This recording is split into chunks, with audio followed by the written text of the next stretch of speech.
Welcome to the Talkin VAWLS Network. My name's Boogie Bentley. We're 16 days away from kickoff, and we're 16 days away. That means we're Peyton Manning days away. And if we're Peyton Manning days away, then we got to talk about this quarterback competition. And we go back to the scrimmage. Last week's scrimmage, all the talk is about George McIntyre. He had the best day. Jake Merklinger had the worst day. And then Joey Aguilar, who a lot of us, myself included, have named him the starter since the day he said he was coming to Tennessee. Joey Aguilar struggled in that scrimmage through the pick six, all the buzz about struggles with routes on air. But in reality, we talked about this last night. We've not seen all three starting wide receivers on the practice field at the same time, and that's a concern in and of itself. But it does sound like Joey Aguilar is starting to string together some good days on the practice field. And look, even though we put so much talk, so much chatter, so much into those scrimmages when they happen, they're also playing good on good. They're playing 11 on 11 every single day in practice. Joey Aguilar putting together some good practices. We showed this last night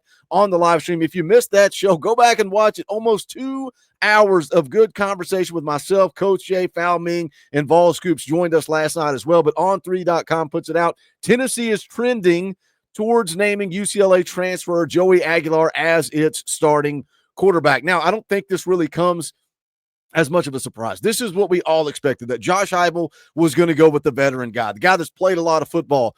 This is what the article said. It says the Volunteers have given Joey Aguilar and Jake Merklinger reps with the first team for most of the fall, but it was George McIntyre who impressed at last weekend's scrimmage. The odds of the true freshman earning the starting nod are low. At this point, it's Aguilar who is trending to earn that starting spot for Tennessee in week 1 against Syracuse. Now, Austin Price was on 104.5 The Zone's Ramon and Will earlier this week. This is what AP had to say about this quarterback competition.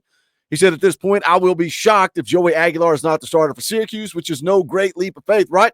He says, I mean, he's been long thought to be the front runner because of his experience, but I think he's having a solid enough fall camp, even minus the scrimmage, because they do a lot of scrimmage work during the course of practice, to where you feel like he's got a pretty good shot to be the Tennessee starter against Syracuse. And again, that's not jumping out on any kind of small limb. That is a fairly big limb to jump out on. So if it is Joey Aguilar, if Joey A is the guy, how much confidence do you have in him leading this football team into the 2025 season? We've talked about the numbers. 2023 at App State, he broke the single season record for passing yards at 3,757, and he also set the single season record for touchdown passes with 33. He finished that 2023 season 4th best in the country in passing touchdowns. You can go a quick run through AI. Put in AI, put in Joey Aguilar, tell it to spit out a scouting report, and it says pretty much what all of us are saying.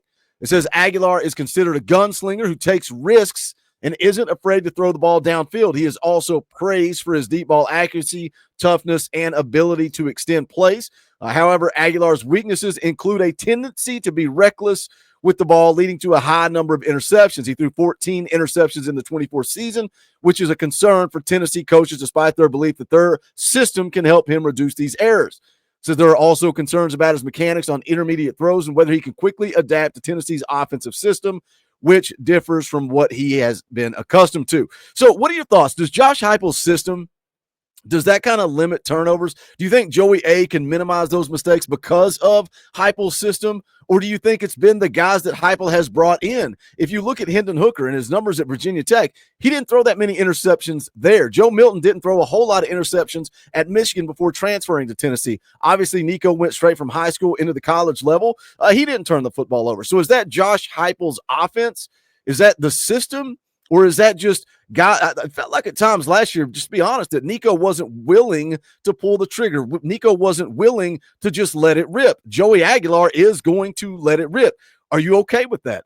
Are you okay with him putting the ball out there and seeing if he can trust his wide receivers to go make plays? We talk about Mike Matthews, Chris Brazzell, Braylon Staley. These guys have an opportunity to go make plays. Are you okay? Would you be fine with an extra turnover or two if that meant not being afraid to let the football fly? Look, we got another scrimmage coming up tomorrow morning. We're going to be covering it right here on the Talkin VAWLS Network. We'll go live around 12:30 tomorrow afternoon and give you all the update. Does somebody separate themselves in scrimmage number 2? But again, Let's go back to scrimmage number 1. All the talk was about George McIntyre. Greg McElroy had some interesting comments about George McIntyre on Always College Football. We're going to get into that. We're going to talk about it. But as always, I need you guys to do that YouTube stuff for me. Smash the thumbs up right down there below the video. It's quick. It's free. It's easy. It helps the channel, and I would greatly appreciate it. If it's your first time here, welcome to the Talkin VAWLS Network. We're not experts here. We're not insiders. We're not media. We don't pretend to be that. What we are is exactly what you are. This channel is for the fans, by the fans. If you like it, subscribe, click the bell for notifications. You're not going to miss out when we go live, when we drop a video. Again, we're going to be live tomorrow afternoon, 12:30, right around lunchtime, breaking down scrimmage number 2. As soon as it ends, we're going to be live on Sunday night, 7 p.m. Eastern time. That's the fan call-in members only stream. If you're not a member, hit the join button down below. It's only $1. Had an absolute blast last Sunday night. You guys get to come on the show. We'll talk about scrimmage number 2. We'll talk about fall camp. Whatever you guys want to talk about, it is your show. We're playing EA Sports College Football every single Tuesday. Savion Hyder also coming off the board on Tuesday. So a lot of fun content coming your way. But let's jump over. Let's take a listen to Greg McElroy. Again, this is on Always College Football, and to kind of summarize where he's at, he's talking about this Tennessee quarterback competition. He said going into the season, we all just assumed that Joey Aguilar was going to be the starter. I think we're all in agreement there. 2 years of JUCO, 2 years at App State, goes to UCLA, expected to be the guy there. We get the trade with Nico, talked about his experience. I think Josh Heupel has proven to want to go with the veteran guy that has that experience. Said he's been okay, said he's been fine, but he hasn't really ran away with this quarterback competition yet. He talked briefly about Jake Merklinger and his struggles with accuracy, but then he brings up George McIntyre. Let's take a listen. The one guy we have not talked a whole lot about is a guy named George McIntyre, who has been running for the most part with the seconds and the threes. So it's not like he's getting live one-on-one reps all the time, and he's just starting to show, man, this is the guy. It's not cool. I think you have to take that into account, what Greg McElroy just said. George McIntyre is running with the 2s. He's running with the 3s. That means he's also going against the 2s and the 3s on defense. So when we hear coming out of the scrimmage that George McIntyre had the best day, you got to take that with like a grain of salt. But also, does George McIntyre deserve that opportunity? Jake's getting these reps with the 1s. Does George deserve an opportunity to come up and take some of those reps? Look, you got to iron it out. I think Foul Ming brought it up last night on the live stream. You got to iron this out. You got to figure out who the dude is, because these last couple of weeks of fall camp, you want somebody taking all those reps with the 1, whether that's George, whether that's Joey, whether that's Jake, whoever QB1 is, needs to be running with the 1s. They need that chemistry. They need that timing. But it's worth noting that in the scrimmage, George McIntyre running with the 2s and 3s, going against the 2s and the 3s. Let's hear more. Quite to that point yet. But if you talk to anybody that has watched Tennessee practice, you talk to anybody that has watched Tennessee scrimmage, sounds like they might have a gem in George McIntyre. And while I don't know if he'll be the day 1 starter by any stretch, the fact that he's in this competition tells you a lot about his makeup, how consistent he is, how accurate he is, and his comfort level right now operating Josh Heupel's offense. So look, he's not the most physically mature guy just yet, but it sounds like the accuracy is something that is really surprising some folks, and it's been very, very impressive. So keep an eye on this. Like I said, I still think it'll be Aguilar. But the longer this competition goes, if it goes into the regular season, don't be surprised if at some point this year you see the true freshman George McIntyre, because he's been very, very impressive here in fall camp up to this point.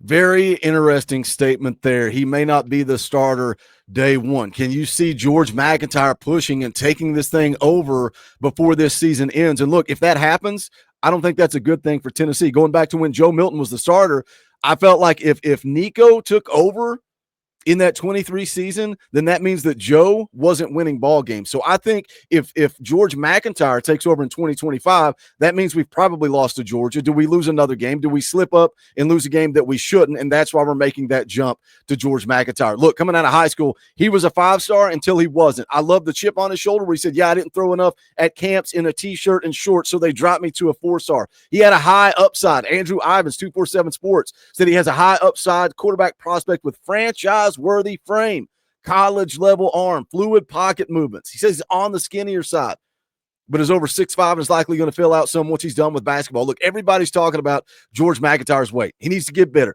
He's a toothpick. He's too skinny. He's already put on a ton of weight since arriving on campus, early enrollee, getting in that college weight room. He's already put on some good weight. Andrew Robbins goes on to say possesses a cleaner stroke and can drive the football 50-plus yards, can distribute it quickly when needed, shows plenty of touch on deep shots, and will use trajectory to his advantage. Shouldn't be viewed as a true dual threat talent, but is elusive in the face of pressure and will get away from trouble. Has to be better with his timing and accuracy when looking to attack the short to intermediate parts of the field, and will likely benefit greatly from having supporting cast full of Power 4 caliber wide receivers. Must also get better at protecting the football. 12 interceptions as a junior. So we talk about Joey. George McIntyre at the high school level, 12 interceptions as a junior, should be viewed as one of the more promising signal callers in the 25 cycle. Might not have the same on-field resume as some of his peers, but plenty of tools to develop for the long haul. So that's the latest on the quarterback competition. Certainly sounds like Joey Aguilar is going to be the guy. George McIntyre is a gem, according to Greg McElroy. And look, I know everybody, it's 2025. Everybody's talking about the transfer portal. Start George now or he's gone. I just don't see it. We know we got Joey Aguilar for 1 year. Next year, it's going to be Jake. It's going to be George. It's going to be Faison Brandon. It's going to be a quarterback competition for the ages. I think coming out of the spring, I think Jake and I think George are going to know who's in that leadership role, who's out front in that quarterback competition between the two. I think one of those guys ultimately ends up in the portal after the spring, and then Faison Brandon's going to come in as a freshman. That's college football in 2025. What are your thoughts? Jump in the comment section. Let's talk about it. As always, smash that thumbs up on the way out the door. Go check out the official Talkin VAWLS merchandise, bonfire.com/store/Talkin VAWLS. You can also support by hitting that join button down below. It's only $1 a month. And shout out to everybody that's donated to the Flood Recovery Fund. Had some people out here looking at the house yesterday to give us an estimate on building back what has been damaged. But I'll put that link in the description below. By no means do I expect anything, but I am grateful for all of those that are supporting us for this unexpected circumstances that have happened. But that is going to do it for this one. This is the Talkin VAWLS Network. My name's Boogie Bentley. Go Big Orange.